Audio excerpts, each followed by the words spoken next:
We'll start this one off with a little bit of a story to let y'all know where I'm coming from. I was having a conversation with one of my friends, and we ended up just reminiscing about our college days, talking about different classmates, certain situations we found ourselves in, all that type of stuff. But when we were talking about our classmates, there was a particular person that showed up in my mind all the time, and I remember how constantly annoyed I was at her presence. You see, the thing that annoyed me about this individual is whenever the professor asked, "Hey, are there any questions?" her hand would shoot up. Now, when it's in the beginning of the class, middle of the class, you don't care. But when we're pushing the edge and she wants to ask this super long, convoluted, complex question, you be sitting here like, "Yo, fam, why can't you ask him when we leave, bro? We'll all leave while everyone's packing up. You walk and ask that long ass question. Damn, bro." That's just how I was because I was just immature at the time. And I'm gonna call you back, mama. I'm in the middle of a video. But like, yeah, it's like, I was immature at the time. I just wanted to go to class, get my grade, go home. That's just what it was. So in my immaturity, I wasn't realizing a very adult trait. So fast forward to my current life. My current job, we had some on the job training, and it was something that I was actually, I actually cared about. I was actually having fun. The thing was, is I was engaged. I was engaged with the conversation. So when the professor or the teacher, instructor wanted to ask a question, I will come up with an answer. Any questions? Well, if it's something relevant, okay, hey, I have a question about such and such. And then as I found myself in that position, I realized that that student was also older. This is like an older woman, like she's like clearly like late 20s, maybe like early 30s or so. So she was mature. She was already in her field. She knew the proper questions to ask, you see? Whereas me just being a hating ass little kid, a college student that thought he knew everything, I realized, oh snap, this person isn't being annoying or being a kiss ass or a brown noser. She's engaged in the conversation. And if I were there, I'd probably find her questions to be very useful. Huh. So I say all that to say, a lot of you students, you young people out there, high schoolers, I'm assuming, I know there's some high school kids that watch me, and like college students especially, but even when you get older outside of school, a lot of you are not taking the opportunity to get a close connection with your professors, especially college students. You're not getting that hands-on time that you could have if you just opened your mouth and engaged with the conversation. I've been a college student. I've literally begged to make sure I didn't fail a class. I just wrote a nice little letter at the end of my exam just in case they saw it and in case they gave me the bump, which I think it did, But a lot of you college students literally just roll out of bed, your pajamas, and you got your coffee with a little bit of alcohol in it. Like, I've been a college student, and you're just there to sit there, take some notes, record the entire session so you don't have to pay attention. Whereas if you actually went in there with the drive to say, you know what, I'm going to pay attention, I'm going to be engaged, I'm going to be involved, I'm going to practice active listening, you could do something. But then especially when it comes to those office hours, every professor is, most of the time, at least for the schools I've seen, like they're mandated to have office hours. And the only time you want to talk to your professor is at the end of the semester when you're begging for your grade to go up instead of having one visit throughout, like once a week. How hard is it to see some of your more troubling classes, professors once a week? You see what I'm saying? And actually sit down. Okay, professor, you had a point about this and that I didn't quite agree with. I was just wondering if you could explain that to me. And assuming you have a good professor too, there's always that fact. But like they will gladly sit there and do that with you because, what happens is like you're look at every interaction like a banking transaction. Every time you give a little bit of time to your professor, that your payment is they will remember you. So let's just say you're in a math class, for example. If you're in a math class, like your professor would know who you are and be like, oh, I see where they were going with this. We talked about that. How'd you not get that? And you're more likely, I'm not saying guaranteed, but you're more likely to get a partial credit, for that math problem. Whereas everyone else who just shows up whenever they feel like it would show up just for tests, you'll show up and you'll get partial credit where they're getting a different treatment. Why? Because you put in the effort. When you ask for credit when you become an adult, your history with that professor afforded you a little bit more leeway because he or she knows that you actually care about that class. You see, you don't want to get in front of a whole bunch of young eyes, a whole bunch of colleagues and stuff, and you could tell that no one listening to you cares about what you have to say. You see?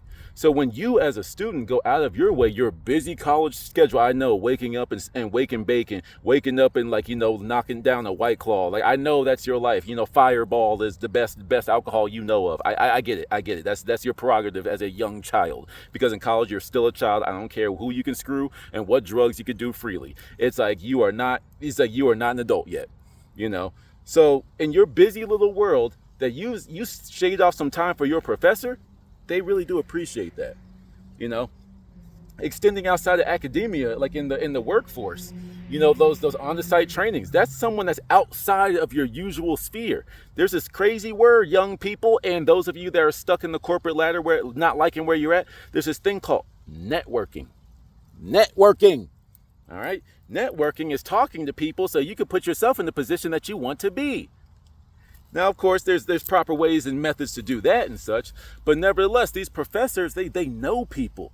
They have taught at different places. A lot of people fly these people out here. You know that they've spoken to some amazing people. So why not try to get close to them? Why not see like, hey, maybe you can use a career pivot. Hey, how do I get into doing what you do? Hey, how do you know anyone that's in this such and such field? Oh, I'm in this training. Well, I kind of like this more than what I'm doing now. Hey, do you happen to know anybody that does X, Y, Z in the third? Oh, well, actually, I just gave a speech over there. I could give you that contact information. Oh, thanks. But if you're not engaged and you're just doing your week-long training, your 40-hour training, you're just doing like that safety training, you're just doing this type of stuff, when you show that they don't care, they're not going to care when it comes time for them to do a favor for you. It's like, I'm not saying kiss up and brown nose people. That's not what I'm saying. You're not using people just for your own gain. But this is just the workforce. This is just like sitting at the feet of people. A lot of people have so much of an ego. A lot of people don't have any real teachers. A lot of people's real teachers are some alpha male online. But if you actually sat down with them, but wait, that doesn't make sense. Wait, I don't want that. Wait, why am I framing my life after this guy that has to keep telling you how alpha he is? This is like why it's very important for you to choose your teachers carefully. Some of your teachers have their own opinions, but you have your own brain. No matter who your teachers are, you still need to think for yourself and see if the wisdom that they are passing down unto you, it can be useful for you, or if it's something that's going to take you off of your trajectory. You see? But you don't even get to open that door unless you begin to open your mouth, especially as a young person, and speak. And I'm not talking about to get your grade up, open your mouth, wink, wink, nudge, nudge, some of y'all out there. I'm talking about open your mouth and communicate. Engage when you're stuck in that classroom anyway. There's an attendance policy that he doesn't even enforce until the end of the class. So you have to sit there the entire time. It's like, instead of just sitting there looking at the clock, how about you actually learn something? How about you actually put that debt that your parents went into to those loans that they took out so you can go to school? How about you actually, attend the classes that your parents are paying for? How about you actually attend the classes that for some of you hustlers out there, are paying for? Huh? You see? If we spent more time listening than trying to speak and wait for our opportunity to interject and just, go with some buzzwords that our political affiliation or religious affiliation or whatever has been taught to say, maybe you could actually sit there and learn something. Maybe instead of trying to pick apart how your arguments are different amongst one another, you can focus on and use what they've been saying and what you truly believe in a non-objective way and say, wait, but we both agree on X, Y, and Z. And look how much more the conversation will open up. This only happens when you're engaged. You see what I'm saying? When you actually care about the person's viewpoint that you're speaking with. A lot of people enter these debates and they just want to prove how right they are. I just want to prove how much my side makes sense. I don't really care about being right. I'm just over here to expand people's horizons of thought. That's just all I'm here to do. Some people consider me a teacher. That is not a title that I want yet. One day. Right now, I'm just a dude at the park yapping. But these are just some simple things that I be noticing in the world. Everyone just wants to argue. They just want to debate. A lot of people don't even realize that they're at level 1 of where they could be. Let's just say on a scale of 1 to 100 of where most people are. Most people top out at like a 50 or 60 out of 100 on what they really care about. It's the people that are truly passionate and devote their lives to things that get into those upper regions. But you got these especially young college kids that want to fight and argue with people that are out here living the world that you are studying in a book. Yo, I'm out here. I'm doing this. This is what is happening.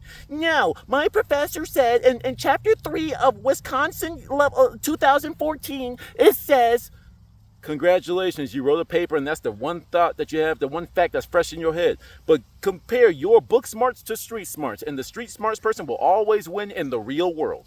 So sit back and learn from these people. Be humble in the presence of people that know a little bit more than you. I don't care if they know just a little bit more. Shut up and listen. Because a lot of people, for those of you that read that, I do find that book to be weird, but 48 Laws of Power, they say that never outclass the master or something like that. I get what they were going with it, but sometimes if your master is showing that they're not, worth it no more, hey, I'm gonna beat your ass, but with respect. You know what I'm saying? But one thing that people need to remember too, though, is that the teacher is like, I taught you everything you know, not everything that I know. Was it? I taught you everything that you know, not everything I've learned. Whatever, you catch my drift. Like the master always got a hidden technique, shadow death punch that you can't teach to all of his regular students. You know what I'm saying? You gotta prove yourself at those levels. You gotta really devote yourself to a level that professor is on in that given topic. Whether that's mathematics, whether that's religion, whether that's health, whether that's dieting, cooking, freaking landscaping, construction, art, whatever. Sit back, learn. Let them pour into you. That is a teacher's job. But you need to be receptive to what they're giving you. A lot of you don't like a certain professor and you therefore never agree with them. You'll never take their stance on anything. You're fighting because of your personal affliction. But what information are they passing on to you? And then it's like, okay, but here's the other side of it, kind of going back to my challenge the master thing. You should always challenge your masters. Now, not being disrespectful. Not saying you're an idiot because blah, blah, blah, blah, blah. No, just say, hey, look, you said this, but I've heard a lot of different things. Could you expand upon that? Okay, cool. I still disagree, but it does make more sense of how you came to that conclusion. Okay, you see, you're not taking advantage of the people around you that are trying to drop game on you. Most people are just sitting here to fight. And especially when you become more lyrical, spiritual miracle, when you become more devout Christian, when you become more just above all the earthly matters, above the little games of the Matrix, you'd be like, yo, what are we fighting for, bro? Yeah, someone cut me off in traffic. Yeah, it's annoying, but why am I going to be mad about that for the next hour? That person already got off on the exit. I don't even know what that person's license plate or the type of car or even the color of the car. Why am I still mad? A lot of people that are going through the self-help phase of things, you're reading all these books, you're hearing all these motivational things. Man, all these fuckers are saying the same thing. What do you mean? It's just, just stop drinking alcohol. Just put the bottle down. Oh, it's easier said than done. Well, maybe if you stop giving so much power to the thing that's holding you back and gave more power to somebody that's trying to help you, you can move forward in your miserable life. I don't know. You see what I'm saying? Now, of course, there's trial and error, and people make mistakes. Hire, a holier than thou me over here just makes plenty of mistakes all the time. But you have to be, cognizant enough to keep a few of these messages in the back of your head to whenever you find yourself getting off course, you get back to your fundamentals. My fundamentals are teachers like Neville Goddard, Bill Donahue, U.S. Anderson, Dr. Joseph Murphy, even when they're going crazy, Dr. Umar, it's like I love these people, and there's so many other people. One thing that we need to remember, we are all each other's teachers and we're all each other's students. Okay. But a lot of people just want to be heard and they don't know that balance. When you get out of balance, you're out of whack with everything, especially your intellectual journeys. But anyway, random thoughts. Till the next one.